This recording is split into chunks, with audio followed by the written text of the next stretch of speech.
नमस्कार, बोल्दैछु नवीन सापकोटा। आज कक्षा 12 को ऐच्छिक नेपाली अन्तर्गत निबन्ध खण्डको निबन्धकार भैरव अर्याल र उनको महापुरुषको संगत निबन्धसँग सम्बन्धित सामग्री लिएर उपस्थित भएको छु।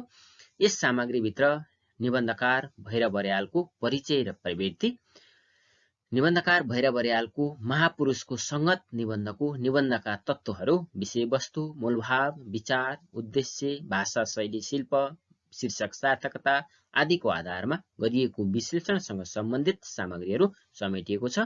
पक्कै पनि यस सामग्रीले यहाँहरूको अध्ययन अध्यापनमा थोरै भए पनि सकारात्मक सहयोग पुग्नेछ भन्ने आशा गरेको छु। यहाँहरूलाई यो सामग्री कस्तो लाग्छ कृपया सल्लाह, सुझाव र प्रतिक्रिया दिन नभुल्नुहोला। यदि यहाँहरू यस च्यानलमा नयाँ हुनुहुन्छ र यस्तै खालका सामग्रीहरू हेर्न र सुन्न चाहनुहुन्छ भने कृपया यस च्यानललाई सब्स्क्राइब गर्न नभुल्नुहोला र सँगैको बेल आइकनलाई पनि थिचिदिनुहोला। लौ त सुरु गरौँ आजको विषयवस्तु।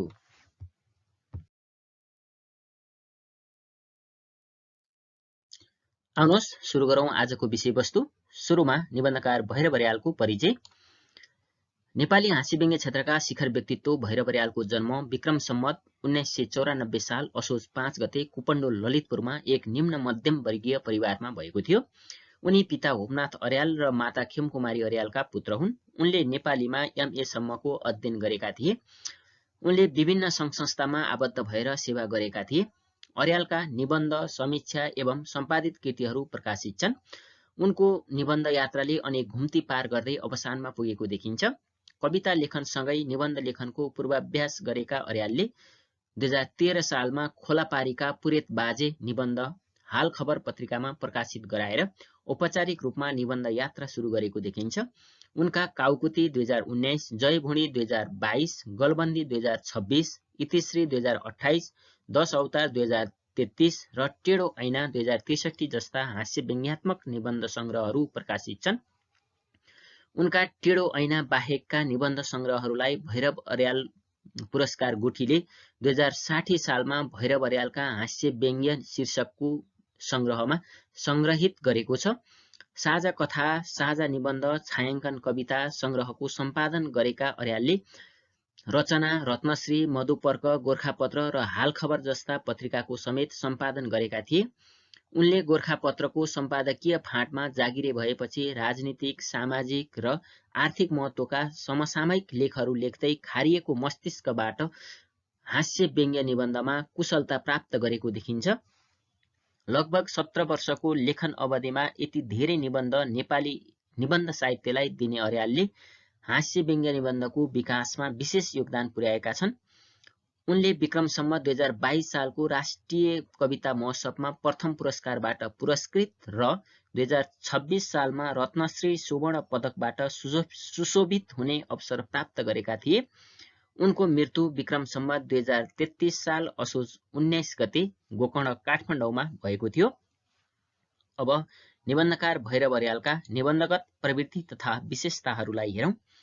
भैरव अर्याल यथार्थवादी हास्य व्यङ्ग्यकार हुन्।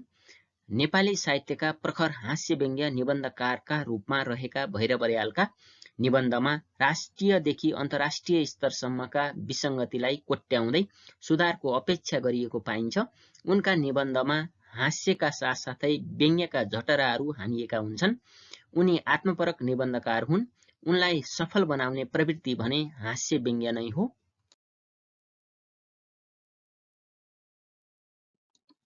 उनी समाजमा भएका व्यथिति र विसङ्गतिप्रति व्यङ्ग्य प्रहार गर्दछन्। उनले हाम्रो समाजका धार्मिक, राजनैतिक, आर्थिक, शैक्षिक, प्रशासनिक आदि सबै क्षेत्रका विकृतिहरूलाई औँल्याएका छन्। उनले नेपाली समाजका सामाजिक, आर्थिक, धार्मिक, शैक्षिक, प्रशासनिक, सांस्कृतिक, राजनीतिक क्षेत्रमा देखा परेका विसङ्गति र विकृति तथा अन्तर्राष्ट्रिय जगतमा देखा परेका षड्यन्त्र, विज्ञानको विध्वंस, आपसी खिचतानी, खस्कँदो मानवीय मूल्य जस्ता कुराहरूले जन्माएका विकृतिहरूलाई निबन्धको विषयवस्तु बनाएर त्यसप्रति तीखो व्यङ्ग्य बाण प्रहार गरेका छन्। नेपाली समाजका अनेकौं पक्षहरूमा नेपाली जीवन शैलीका सेरोफेरोमा देखा परेका विसङ्गति, विकृति, दुराचारलाई प्रकाश पार्ने काम यिनका निबन्धले गरेका छन्। मान्छेमा रहेको दुर्बलताको, खोक्रोपन र आडम्बरको भण्डाफोर गर्ने अर्यालका निबन्धमा मानवतावादी, समानतावादी धारणा पाइन्छ। बेरोजगारी, गरिबी, भ्रष्टाचार, व्यभिचार, सामन्ती संस्कार, अन्धविश्वास, दुर्व्यसन, वेश्यावृत्ति जस्ता समाजका खराब पक्षको सूक्ष्म तरिकाले उद्घाटन गरी त्यस्ता क्रियाकलापप्रति घोचपेच गर्नु उनका निबन्धको विशेषता हो। नेपाली समाजका विकृति र नेपाली जनताका नैतिक चरित्रलाई उद्घाटन गरेर झापड दिने भैरव अर्यालका निबन्धमा आधुनिक समाजका सभ्य र सम्पन्न व्यवहार भित्रका विकृतिलाई नङ्ग्याउने काम गरिएको छ। पूर्वीय र पश्चिमी सभ्यताको मिश्रणले ल्याएका विषमताको उचितो काट्ने काम यिनका निबन्धले गरेका छन्।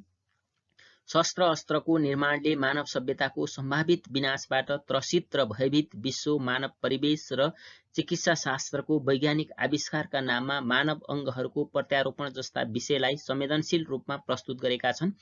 2007 सालको परिवर्तनपछि संक्रमणकालीन अवस्थाले जन्माएका सामाजिक, आर्थिक, राजनैतिक विकृति अनि 2017 सालको राजनैतिक परिवर्तनले ल्याएका सांस्कृतिक, आर्थिक, प्रशासनिक विकृतिलाई खोतलेर देखाउने काम भैरव अर्यालले आफ्ना निबन्धमा गरेका छन्। पुराना पुस्ताका परम्परागत मूल्य मान्यता र नयाँ पुस्ताका नवीन मान्यताका बीचको द्वन्द्वलाई हास्य व्यङ्ग्यात्मक रूपमा प्रस्तुत गर्ने काम यिनले गरेका छन्। राष्ट्रिय तथा अन्तर्राष्ट्रिय स्तरका विकृति विसङ्गतिलाई कोट्याएर त्यसप्रति असहमति प्रकट गरी व्यङ्ग्यको धारिलो हतियार लिएर उभिएका छन् अनि रूढिवादी अन्धविश्वास, ढिलासुस्ती, मिथ्या चालचलन, झुटो सम्मान, अशान्ति, विध्वंस, भ्रष्टाचार, कुसंस्कारका विरुद्ध प्रहार गर्छन्। नेपाली समाजको शाश्वत पक्षको चित्रण गरी त्यसप्रति तीव्र व्यङ्ग्य गर्न सक्नु उनको विशेषता हो। अँध्यारा भण्डारमा लुकेका विविध कुराहरूलाई बाहिर आँगनमा छरपष्ट पारी स्पष्ट रूपमा प्रस्तुत गरिदिने अर्यालका निबन्ध पढ्दा कतै पाठकले आफैलाई नै भेटाउन सक्छन्।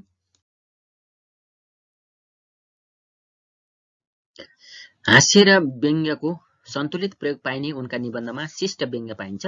आत्मपरक शैलीका निबन्धकार भैरव अर्यालले झिनो टुक्री आख्यान टिपेर सुरुमा पाठकलाई पेट मिची हँसाउँछन् र पछि मुटु नै छेड्ने गरी व्यङ्ग्य बाण प्रहार गर्छन्। क्रान्ति र विद्रोहको प्रगतिवादी चेत उनका निबन्धमा पाइन्छ। कथ्य निकट भाषाको प्रयोग पाइने यिनका निबन्धमा उखान टुका, निपात, मार्मिक सुक्तिहरूको प्रयोग पनि भेटिन्छ। सामान्य कुरालाई पनि विलक्षण बनाएर प्रस्तुत गर्ने अर्यालको निबन्धमा उक्ति वैचित्र्य भेटिन्छ। स्वर कल्पना, चेतन प्रवाह पद्धति, रोचक र चमत्कारपूर्ण शैली, अनुप्रासमय भाषिक प्रस्तुति, आलङ्कारिकता, आख्यानात्मकता र व्यङ्ग्यात्मकताले गर्दा उनका निबन्ध सशक्त र उत्कृष्ट बन्न पुगेका छन्। हास्य व्यङ्ग्यात्मक निबन्ध कलाका दृष्टिले नेपाली निबन्धलाई सर्वोच्च उचाइमा पुर्याउने भैरव अर्याल नेपाली हास्य व्यङ्ग्यात्मक निबन्ध फाँटका मूर्धन्य र सशक्त प्रतिभा हुन्। नेपाली हास्य व्यङ्ग्यका सम्राट भैरव अर्यालले निबन्धका क्षेत्रमा छुट्टै महत्त्वको योगदान पुर्याएका छन्। समग्रमा भैरव अर्यालका निबन्धगत प्रवृत्ति तथा विशेषताहरूलाई गुणागत रूपमा निम्न अनुसार उल्लेख गर्न सकिन्छ। 1. हास्य व्यङ्ग्य निबन्ध धाराका सम्राट। 2. राष्ट्रियदेखि अन्तर्राष्ट्रिय स्तरसम्मका विषयवस्तुको प्रस्तुति। 3. मानवीय कमजोरी र सामाजिक विकृतिको सजीव चित्रण। 4. आर्थिक विपन्नता, असमानता, बेरोजगारी र गरिबीको मार्मिक अभिव्यक्ति। 5. शैलीगत अनुप्रासीयता र भावात्मक चमत्कारिकता पाइनु। 6. सामाजिक सुधार र नवनिर्माणको अभिलाषामा आशावादी बनाइराख्नु। 7. राजनैतिक गतिविधि र नेताहरूका दुष्चरित्रको जीवन्त वर्णन। 8. यौन विकृति, कुलत जस्ता दुराचारी प्रवृत्तिहरूमाथि व्यङ्ग्य। 9. समतामूलक समाज निर्माणको आग्रह। 10. शिष्ट र शालीन व्यङ्ग्यको प्रयोग। 11. देशभक्तिपूर्ण भावको प्रस्तुति। 12. शाब्दिक तथा अर्थगत चमत्कार। 13. सरल, सहज र सरस भाषा शैलीको प्रयोग आदि।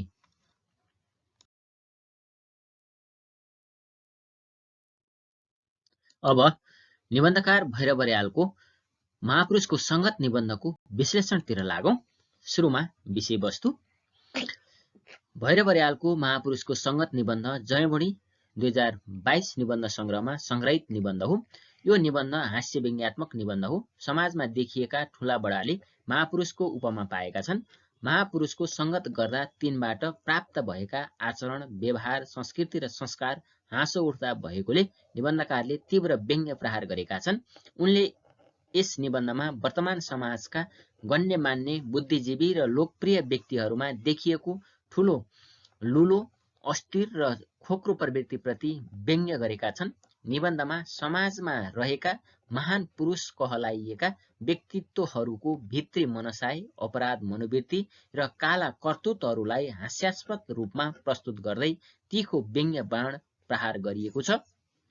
निबन्धकार भैरव अर्याल अर्थात् म पात्रलाई महापुरुषको संगत गर्न रहर जागेकाले उक्त रहर पूरा गर्ने क्रममा समाजमा लब्ध प्रतिष्ठित ठानिएका 7 जना व्यक्तिहरूका कुराहरू सुनेको, उनीहरूलाई नजिकबाट चिनेको, उनीहरूका खराब सोच, विचार, कार्यगत व्यवहार निबन्धकारले थाहा पाएको र अन्त्यमा महापुरुषको खोजी गर्ने कार्यमा थकित भएपछि आफूलाई महापुरुष घोषणा गरेको प्रसङ्ग नै यस निबन्धको मुख्य विषयवस्तु हो। अब निबन्धको मूलभाव वा विचारलाई हेरौं।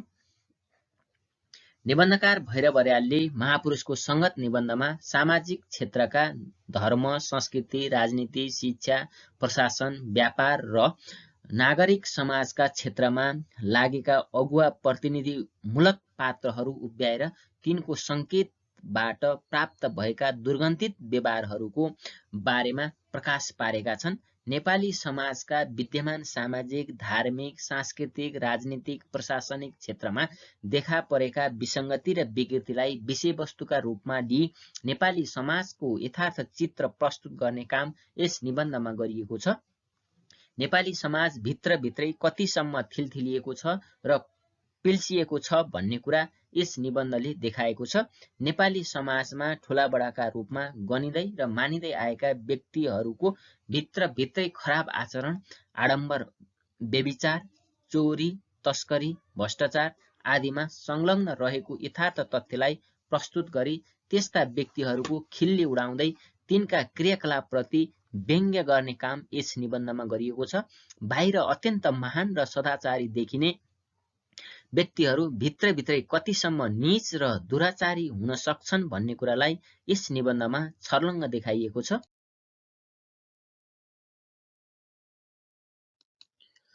मानवीयताको ह्रास भएको, एकलकाटे स्वार्थ सिद्धको मार्गमा भौतिक सुख सुविधाका लागि अघि बढेको, चाकरी चाप्लुसी दुनो सोझ्याउने प्रवृत्ति मात्र सर्वत्र पाइने गरेकोमा निबन्धकार व्यङ्ग्य गर्दछन्।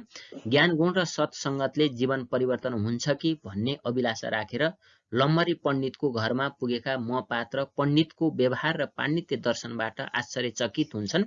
उनलाई ठण्डीमा मण्डी ओढेर चण्डी घोकेको देख्दा वास्तवमै महापुरुष रहेछन् जस्तो लाग्छ। प्रशस्त दाम पाएपछि मात्र गोरु बेच्ने, नत्र बाहुनले गाई गोरु बेच्नै नहुने कुरालाई दान बिनाको तानलाई मकै बिनाको धानको संज्ञा दिन्छन्। चित्त शुद्धि नराख्ने, शरीर शुद्धिमा मात्र ध्यान दिने अनि धन भनेपछि महादेवका 3 नेत्र भने चाहिँ धर्म कर्म भन्दा दान दक्षिणामा रियाल काट्ने मक्खीचुस चरित्रका पण्डितको पाखण्डीपनबाट आजित भएर हिँडेको बताउँछन्। आफ्नै घरमा बाली उठाउन आएका सद्गुणानन्दलाई भेट्छन्।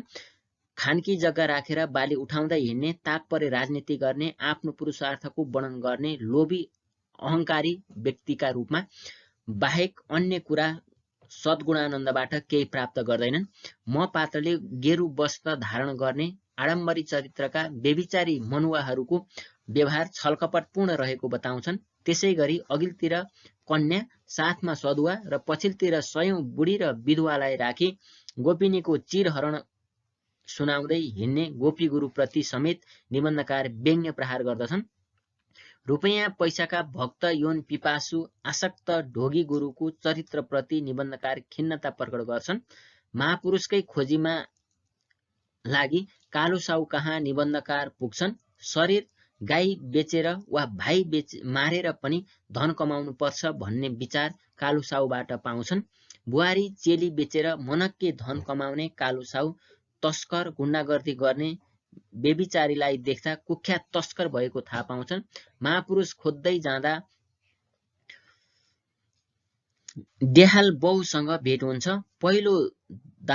पहिले दाहाल बाबुले चिनिए पनि अमेरिका गएर आएपछि मिस्टर देहाल बाउ बन्न पुगेका ती व्यक्तिले आफ्नो भाषा, जाति, धर्म, संस्कृति र सभ्यता बिर्सिएर नेपाल त देशै होइन भनेपछि आश्चर्यचकित हुन्छन्। त्यसै गरी चरीचुच्चे काजीको नाम पाएका सभ्य शिक्षित काजीले सित्तैमा पाए 4 माना चुक पनि खाने भने झैं होटेलमा पाके जतिका प्रकार खान खोजेको, महिलाको साइकल चोरेको देख्दा नाम मात्रका महापुरुषको संगतले वर्तमान समाज ग्रसित आजित रहेको अभिव्यक्ति निबन्धकार प्रस्तुत गर्छन्। यसबाट निबन्धकारले नाम मात्र ठूलो खोज्ने, काम केही नगर्ने कामचोर प्रवृत्तिलाई देखाउन खोजेका छन्। काजीको चरित्र र श्रीमतीको भनाइ अनुसार सिंहदरबार पसेका लेखक वा म पात्रले देशको सबैभन्दा ठूलो प्रशासनिक निकाय सिंहदरबार भित्रको भ्रष्टाचारलाई यथार्थपरक रूपमा हुक्के सुब्बा मार्फत देखाएका छन्। कुनै पनि क्षेत्र चोखो र शुद्ध नभएको कुरा यस निबन्धमा देखाएका छन्। सामाजिक सेवाका नाममा भ्रष्टाचार मौलाएको पाइन्छ। राजनीतिक, आर्थिक, सामाजिक, सांस्कृतिक क्षेत्रको खोल ओढ्ने, समाज सेवा, असल नेतृत्व, उन्नति, प्रगतिको नाममा कलंकित कार्य गरी समाज, राष्ट्र, देशलाई नै सखाप पार्ने द्रव्य पिशाचहरूको उछितो काट्नु निबन्धको मूल भाव हो। समाजलाई खाल्टोमा हाल्ने पापी, ध्रुत, अहंकारी, भ्रष्ट व्यक्तिहरू नै आफूलाई प्रतिष्ठित पात्र भएको बताउँछन्। वास्तवमा यी पात्रहरू खोक्रा हुन्। गलत व्यवहार भएका, कलुषित व्यभिचारी मानसिकता बोकेका, दुष्चरित्रका यस्ता पात्रहरूबाट सजग र सचेत रहनुपर्ने विचार निबन्धकारले दिएका छन्। बाहिर हेर्दा महान देखिने व्यक्तिहरू भित्रभित्रै कसरी किरा परेको फर्सी झैं फतफत कुएका छन् भन्ने कुरा यस निबन्धले प्रभावकारी ढंगले उद्घाटन गरेको छ। समाजलाई विकृति, विसंगति, अव्यवस्था र अराजकतातिर धकेल्नमा यस समाजका प्रतिष्ठित व्यक्तिहरूको सबैभन्दा ठूलो हात रहेको कुरा बुझाउन यो निबन्ध सफल भएको छ। आफ्नो भलोका निम्ति लागि पर्ने, गुलामी गर्ने, ढोगी, पाखण्डी, पुरेत, पण्डित, द्रव्यभोगी, जोगी, आडम्बरी, कृत्रिम चरित्रका आधुनिक, सभ्य, शिक्षित, भ्रष्ट कर्मचारी, पैसाको निम्ति चेली बुहारी बेच्ने नरपिचास, पापी, दुष्ट प्रवृत्तिका व्यक्तिहरूका क्रियाकलाप र चरित्रको रहस्य उद्घाटन गर्नु यस निबन्धको मूल भाव हो। अब महापुरुषको संगत निबन्धको उद्देश्यलाई हेरौं। महापुरुषको संगत निबन्ध नेपाली समाजका विभिन्न क्षेत्रमा बढिरहेका अनियमितता, भ्रष्टाचार, व्यभिचार, संस्कृतिमाथिको आक्रमण र व्यापक रूपमा फैलिएका व्यथितिहरूलाई व्यङ्ग्य गर्ने सशक्त रचनाका रूपमा देखिन्छ। बाहिरबाट हेर्दा महान, तर भित्रभित्रै समाजलाई खोक्रो बनाउने समाजका महापुरुषको खोल ओढेका व्यक्तिको चरित्रलाई धारे हात लगाई व्यङ्ग्य बाण प्रहार गर्नु यस निबन्धको मूल उद्देश्य रहेको देखिन्छ। समाजमा आफू राम्रो, जाति, महान, ठूलो देखिनका लागि व्यक्तिले जस्तासुकै निम्न स्तरका काम पनि गर्ने गरेको यथार्थ निबन्धमा प्रस्तुत भएको छ। मानवीय चरित्रमा पाइने कमी, कमजोरी, नकारात्मक सोच र खराब प्रवृत्तिमाथि व्यङ्ग्य प्रहार गर्दै तिनको सुधारको अपेक्षा गर्नु महापुरुषको संगत निबन्धको अर्को उद्देश्य देखिन्छ। समाजमा इज्जतिला, अग्रज र विद्वान भनेर चिनिएका व्यक्तिहरू पनि हीन भावनाबाट ग्रसित छन्। उनीहरूको चरित्र दोहोरो किसिमको छ। बाहिर देखाउनका लागि कुनै पेशा, व्यवसाय, धर्म, राजनीति, समाजसेवा, व्यापार आदिको आड लिएर भित्रभित्रै ठूला ठूला अपराध गर्न समेत त्यस्ता व्यक्तिहरू पछि हट्दैनन् भन्दै निबन्धमा त्यस्ता व्यक्तिहरूलाई बेलैमा चिन्नुपर्ने, तिनीहरूको संगत गर्न छोड्नुपर्ने र तिनीहरूलाई महान मान्न नहुने धारणा राखिएको छ।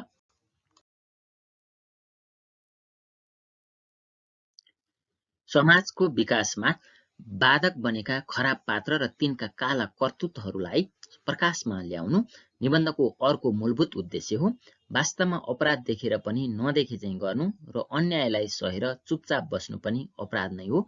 तसर्थ समाजका त्यस्ता अन्याय, अत्याचार र कुकृत्यका बारेमा खुलेर बोल्न र विरोध गर्न पनि निबन्धले आग्रह गरेको छ।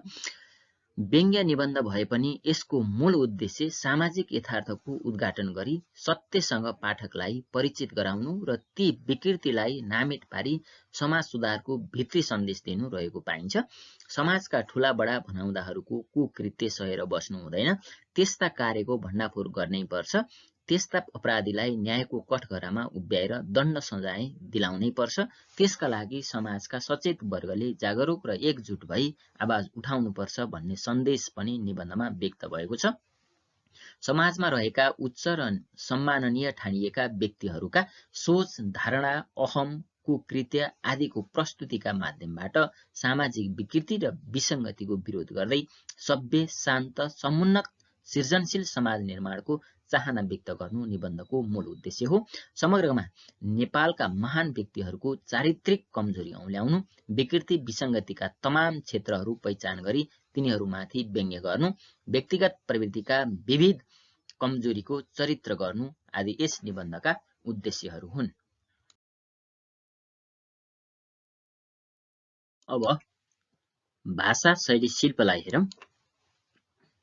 महापुरुषको संगत प्रथम पुरुषीय आन्तरिक दृष्टिबिन्दु मको कोणबाट विषयवस्तुको प्रस्तुतिकरण गरिएको आत्मपरक शैलीको निबन्ध हो। यो निबन्धमा हाँसोभन्दा बढी व्यङ्ग्यको प्रयोग गरिएको छ। यस निबन्धमा विषयवस्तुलाई सहजै प्रस्तुत गर्ने प्रकृतिको सरल, सरस, बिम्बात्मक, आलङ्कारिक, वर्णनात्मक, विवरणात्मक, तार्किक एवं हास्य व्यङ्ग्यात्मक शैली शिल्पको प्रयोग गरिएको छ। अनुप्रासयुक्त कथन पद्धतिका कारण निबन्ध गद्य लयात्मक बन्न पुगेको छ। तद्भव र झर्रा नेपाली शब्दहरू अधिक मात्रामा प्रयोग भएको यस निबन्धमा जीवन्तता प्रदान गर्न केही आगन्तुक शब्दहरूको समेत प्रयोग भएको पाइन्छ। तत्सम शब्दहरू न्यून मात्रामा प्रयोग भएका छन्। वाक्य गठन सरल रहेको छ भने सहज अभिव्यक्तिका कारण निबन्ध सम्प्रेषणीय बनेको छ। परिवेश, घटना र पात्रहरूको उचित संयोजन भएको यस निबन्धमा कथात्मक शैलीको झलक पनि पाइन्छ। प्रस्तुताको वर्णनमा वर्णनात्मक शैली प्रयोग भएको छ। कतिपय अवस्थामा पात्रको संवाद मार्फत विषयवस्तुको प्रस्तुतिकरण गरिएको हुँदा संवाद शैलीको प्रयोग पनि पाइन्छ। यो निबन्ध हो, यद्यपि यसमा आख्यानात्मक शैली अपनाएको देखिन्छ। काव्यात्मक र आलङ्कारिक भाषामा रचिएको यस निबन्धमा व्यङ्ग्यात्मक शैलीमा सामाजिक तथा प्रशासनिक क्षेत्रमा देखिएका विकृति र विसङ्गतिको दृष्टान्त प्रस्तुत गरिएको छ। निबन्धमा अनुप्रासमय, तुकबन्दीयुक्त र रसिलो भाषाको प्रयोग गरिएको छ। विषयवस्तुको प्रस्तुतिमा निबन्धकारको निजात्मकता र बौद्धिकता झल्किन्छ। जब भयो राति अनि बुढी ताती, ढुङ्गा खोज्दा देउता मिल्नु, त चिता म पुर्याउँछु, हरेस खानु, पाउ लाग्नु, हात लम्काउनु जस्ता प्रचलित उखान टुक्का तथा थेगोको प्रयोगले निबन्धको भाषाशैली रोचक तथा आकर्षक बन्न पुगेको छ। अभिव्यक्तिगत सरलता भइकन पनि विषयगत गम्भीरता यस निबन्धको शैलीगत विशेषता हो। हाँसो र व्यङ्ग्यको कुशल संयोजनका साथै आत्मपरक शैली अवलम्बन गरिएको प्रस्तुत निबन्ध व्यङ्ग्यात्मक, वर्णन प्रधान, प्रथम पुरुष दृष्टिबिन्दु भएको उत्कृष्ट रचना हो।